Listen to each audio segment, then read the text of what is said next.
The Lapedo Valley in central Portugal is a quiet place. A limestone gorge, a small river, scrub oak on the hillsides. In November 1998, construction workers cutting a path in the valley wall accidentally broke into a burial site that had been sealed for 24,500 years. Inside, a child. By the time the professional excavators arrived, some bones had already been damaged. Joe Zilho and Eric Trinkhaus led the recovery. What they found in the ochre-stained earth was a ritual burial. The child had been placed deliberately, possibly wrapped in plant material, possibly with a pierced red deer shell on its chest.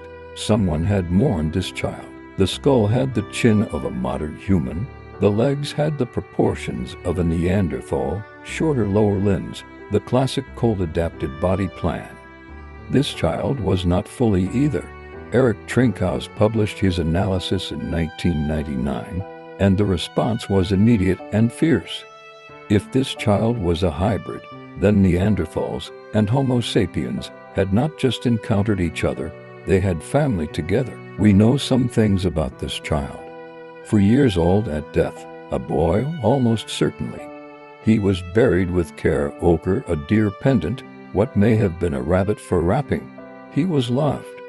The people who buried him took the time, in a world where survival was a daily negotiation, to give him a ceremony. He mattered. 24,500 years ago, Portugal looked different. The Lapedo Valley was part of a landscape cut between the last of the Ice Age and the beginning of the world we know.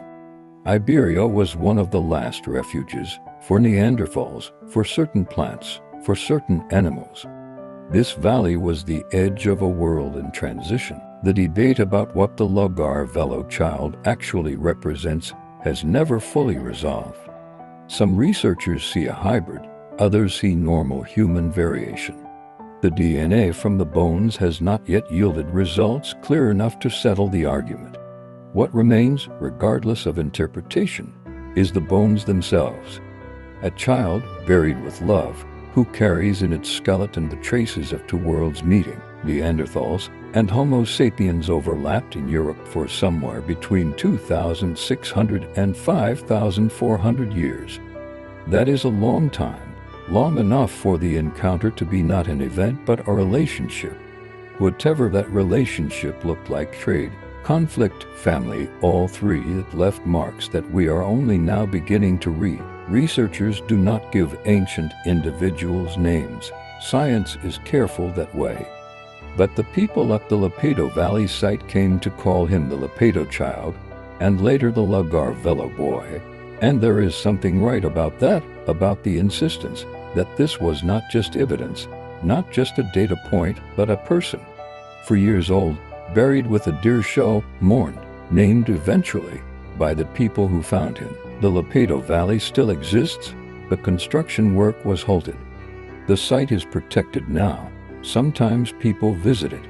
They stand in the limestone gorge and look at the place in the cliff wall where a child was sleeping for 24,500 years, and they try to feel the weight of what that means. Most of them cannot, but some of them can, and that inability to fully comprehend is perhaps its own kind of tribute.